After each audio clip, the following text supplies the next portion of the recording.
रघु केवट श्री जगन्नाथ जी का परम भक्त था। पूर्व जन्म के पुण्य संस्कारों के प्रभाव से रघु के हृदय में भगवान की भक्ति थी। सवेरे स्नान करके भगवान नाम का जप करता था।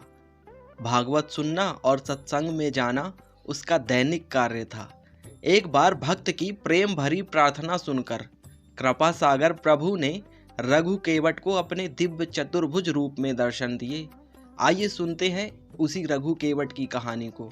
श्री जगन्नाथपुरी से 10 कोस दूर पीपली चटी ग्राम में रघु केवट का घर था। घर में स्त्री और बूढ़ी माता थी। सवेरे जाल लेकर रघु मछलियां पकड़ने जाता और पकड़ी हुई मछलियों को बेचकर परिवार का पालन करता। पूर्व जन्म के पुण्य संस्कारों के प्रभाव से रघु के हृदय में भगवान की भक्ति थी। वह अत्यंत दयालु था। मछलियां जब उसके जाल में आकर तड़पने लगती तब उसका चित्त व्याकुल हो जाता। उसे अपने कार्य पर ग्लानि होती, परंतु जीवन निर्वाह का दूसरा कोई साधन न होने से वह अपने व्यवसाय को छोड़ नहीं पाता था। रघु ने एक अच्छे गुरु से दीक्षा ले ली थी। गले में तुलसी की कंठी बांध ली थी। सवेरे स्नान करके भगवान नाम का जप करता था। भागवत सुनना और सत्संग में जाना उसका दैनिक कार्य हो गया था। इन सब से उसका अंतःकरण धीरे धीरे शुद्ध हो गया। जीव मात्र में भगवान विराजमान है, यह बात उसकी समझ में आने लगी। जीव हिंसा से उसे अब तीव्र विरक्ति हो गई। रघु के लिए मछलियां पकड़ना बहुत ही क्लेशदायक हो गया। उसने इस काम को छोड़ दिया। कुछ दिन तो घर के संचित अन्न से काम चला, पर संचय था ही कितना। उपवास होने लगा। घर में त्राही त्राही मच गई। पेट की ज्वाला तथा माता और स्त्री के तिरस्कार से व्याकुल होकर रघु को फिर जाल उठाना पड़ा। वह स्वयं तो भूख से प्राण दे सकता था, पर वृद्धा माता और पत्नी का कष्ट उससे सहा नहीं जाता था। पछताता, भगवान से प्रार्थना करता। एक दिन वह तालाब पर गया। जाल डालने पर एक बड़ी सी लाल मछली उसमें आई और जल से निकालने पर तड़पने लगी। रघु का हृदय छटपटा उठा। उसे स्मरण आया कि सभी जीवों में भगवान है। उस तड़पती मछली में स्पष्ट उसे भगवान प्रतीत होने लगे। इसी समय उसे माता और पत्नी की भूखी आकृति का स्मरण हुआ। दुखी व्याकुल रघु ने मछली को जाल से निकालकर पकड़ा और कहने लगा, मत्स्य रूपधारी हरि, मेरे दुख की बात सुनो। तुम्ही ने मुझे धीवर बनाया है। जीवों को मारकर पेट भरने के सिवा और कोई दूसरा उपाय मैं जीवन निर्वाह का नहीं जानता। इससे तुमको मारने के लिए मैं विवश हूँ। तुम हरि हो या और कोई, आज मेरे हाथ से बचकर नहीं जा सकती। रघु ने दोनों हाथों से जोर से मछली का मुख पकड़ा और उसे फाड़ने लगा। सहसा मछली के भीतर से स्पष्ट शब्द आया, रक्षा कर नारायण, रक्षा कर। रघु चकित हो गया। उसका हृदय आनंद से भर गया। मछली को लेकर वह वन की ओर भागा। वहां पर्वत से बहुत से झरने गिरते थे। उन झरनों ने अनेक जलकुंड बना दिए थे। रघु ने एक कुंड में मछली डाल दी। रघु भूल गया कि वह कई दिन से भूखा है। भूल गया कि घर में माता और स्त्री उसकी प्रतीक्षा करती होंगी। वह तो कुंड के पास बैठ गया। उसके नेत्रों से 2 झरने गिरने लगे।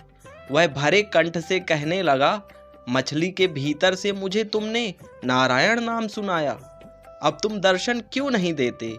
तुम्हारा स्वर इतना मधुर है तो तुम्हारी छवि कितनी सुंदर होगी। मैं तुम्हारा दर्शन पाए बिना अब यहाँ से उठूंगा नहीं। रघु को वहां बैठे बैठे 3 दिन हो गए। वह नारायण नारायण रट लगाए था। नारायण में तन्मय था। एक बूंद जल तक उसके मुख में नहीं गया। दिन और रात का उसे पता ही नहीं था। भक्ति की सदा खोज खबर रखने वाले भगवान एक वृद्ध ब्राह्मण के भेष में वहां आए और पूछने लगे, अरे तपस्वी, तू कौन है? तू इस निर्जन वन में क्यों आया? कब से बैठा है यहाँ? तेरा नाम क्या है? रघु का ध्यान टूटा। उसने ब्राह्मण को प्रणाम करके कहा, महाराज, मैं कोई भी हूँ, आपको मुझसे क्या प्रयोजन है? बातें करने से मेरे काम में विघ्न पड़ता है। आप पधारें। ब्राह्मण ने तनिक हंसकर कहा, मैं तो चला जाऊंगा, पर तू सोच तो सही कि मछली भी कहीं मनुष्य की बोली बोल सकती है। तुझे भ्रम हो गया है। जब कुछ उस मछली में है ही नहीं, तब तुझे किसके दर्शन होंगे? तू यहाँ व्यर्थ क्यों बैठा है? घर चला जा। रघु तो ब्राह्मण की बात सुनकर चौंक पड़ा। उसने समझ लिया कि मछली की बात जानने वाले ये सर्वज्ञ मेरे प्रभु ही हैं। वह बोला, भगवान, सब जीवों में परमात्मा ही हैं, यह बात मैं जानता हूँ। मछली के शरीर में से वे ही बोलने वाले हैं। मैं बड़ा पापी हूँ, जीवों की हत्या की है मैंने। क्या इसी से आप मेरी परीक्षा ले रहे हैं? आप ही तो नारायण हैं। आप प्रकट होकर मुझे दर्शन क्यों नहीं देते? मुझे क्यों तरसा रहे हैं नाथ, क्यों तरसा रहे हैं? भक्त की प्रेम भरी प्रार्थना सुनकर कृपा सागर प्रभु अपने दिव्य चतुर्भुज में प्रकट हो गए। रघु तो एकटक देखता रह गया उस लावण्य राशि को। वह आंसू बहाता हुआ प्रभु के चरणों में लौटने लगा। भगवान ने उसे भक्ति का आशीर्वाद देकर और भी वर मांगने को कहा। रघु ने हाथ जोड़कर कहा, प्रभु, आपके दर्शन हो गए और आपने भजन का आशीर्वाद दे दिया, फिर अब मांगने को क्या रहा?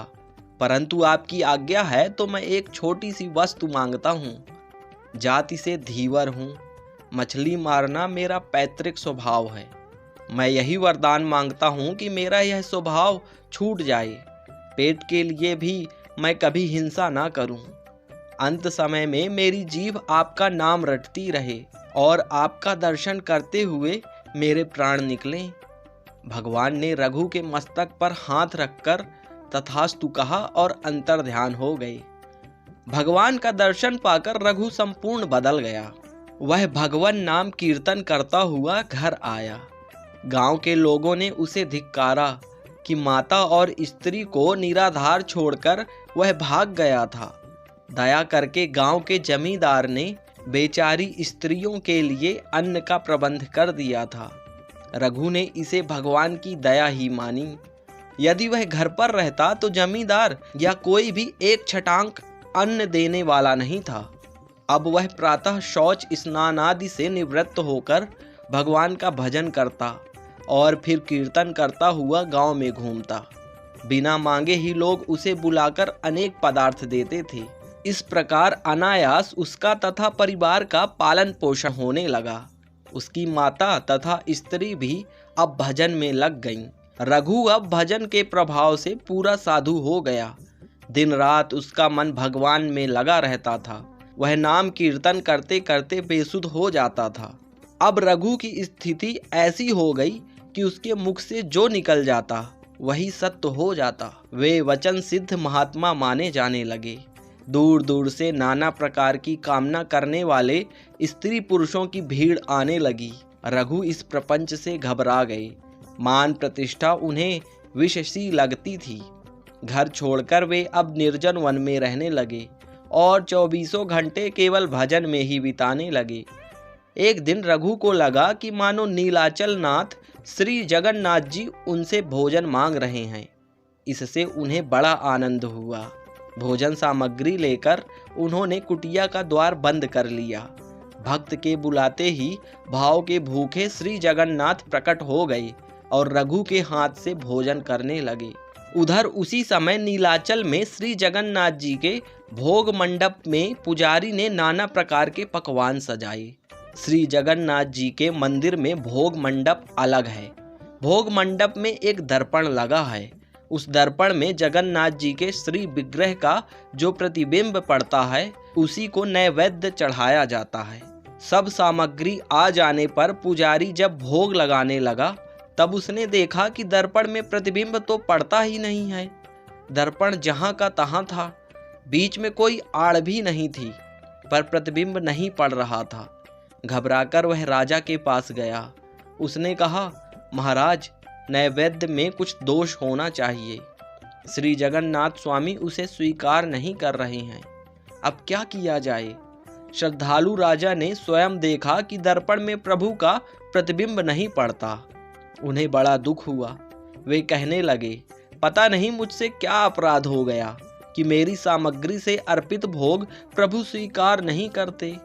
मुझसे कोई अपराध हुआ हो तो प्रायश्चित करने को मैं तैयार हूँ। राजा प्रार्थना करते हुए दुखी होकर भगवान के गरुड़ ध्वज के पास जाकर भूमि पर ही लेट गए। भगवान की लीला से लेटते ही उन्हें तंद्रा आ गई। उन्होंने स्वप्न में देखा कि प्रभु कह रहे हैं, राजा तेरा कोई अपराध नहीं, तू दुखी मत हो, मैं नीलाचल में था ही नहीं, तब प्रतिबिंब किसका पड़ता। मैं तो इस समय पीपली चटी ग्राम में अपने भक्त रघु केवट की झोपड़ी में बैठा उसके हाथ से भोजन कर रहा हूँ। वह जब तक नहीं छोड़ता मैं यहाँ आकर तेरा नैवेद्य कैसे स्वीकार कर सकता हूँ। यदि तू मुझे यहाँ बुलाना चाहता है तो मेरे उस भक्त को उसकी माता तथा स्त्री के साथ यहाँ से ले आ, यहीं उनके रहने का व्यवस्था कर। राजा का स्वप्न टूट गया। वे एकदम उठ खड़े हुए, घोड़े पर बैठकर शीघ्रता से पीपली चटी पहुँचे। पूछ पाछ कर रघु केवट की झोपड़ी का पता लगाया। जब कई बार पुकारने पर भी द्वार ना खुला, तब द्वार बल लगाकर स्वयं खोला उन्होंने। कुटिया का दृश्य देखते ही वे मूर्ति की भांति हो गए। रोमांचित शरीर रघु सामने भोजन रखे किसी को ग्रास दे रहा है।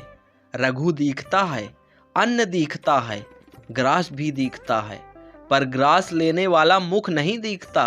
राजा चुपचाप खड़े रहे। वह अज्ञात मुख तो जिसे कृपा करके वह दिखाना चाहे वही बड़भागी देख सकता है। सहसा प्रभु अंतर ध्यान हो गए। रघु जल से निकाली मछली की भांति तड़पने लगा। राजा ने अब उसे उठाकर गोद में बैठा लिया। रघु को होश आया। अपने को राजा की गोद में देख वे चकित हो गए। जल्दी से उठकर वे राजा को प्रणाम करने लगे। उन्हें रोककर स्वयं पुरी नरेश ने उनके चरणों में प्रणाम किया। श्री जगन्नाथ की आज्ञा सुनकर रघु ने नीलाचल चलना स्वीकार कर लिया। माता तथा पत्नी के साथ वे पुरी आए। उनके नीलाचल पहुँचते ही भोग मंडप के दर्पण में श्री जगन्नाथ जी का प्रतिबिंब दिखाई पड़ा। पुरी के राजा ने श्री जगन्नाथ जी के मंदिर से दक्षिण की ओर रघु के लिए घर की व्यवस्था कर दी। आवश्यक सामग्री भिजवा दी। वहाँ रघु अपनी माता और स्त्री के साथ भजन करते हुए जीवन पर्यंत वहीं रहे। तो दोस्तों, ये थी जगन्नाथपुरी के रघु केवट की कहानी। आपको ये कहानी कैसी लगी? नीचे सब्सक्राइब बटन को दबाकर प्लीज आप हमारे चैनल को सब्सक्राइब कर लीजिएगा, जिससे कि ऐसी ही कहानियाँ आपसे मिस ना हो। जय श्री जगन्नाथ जी की।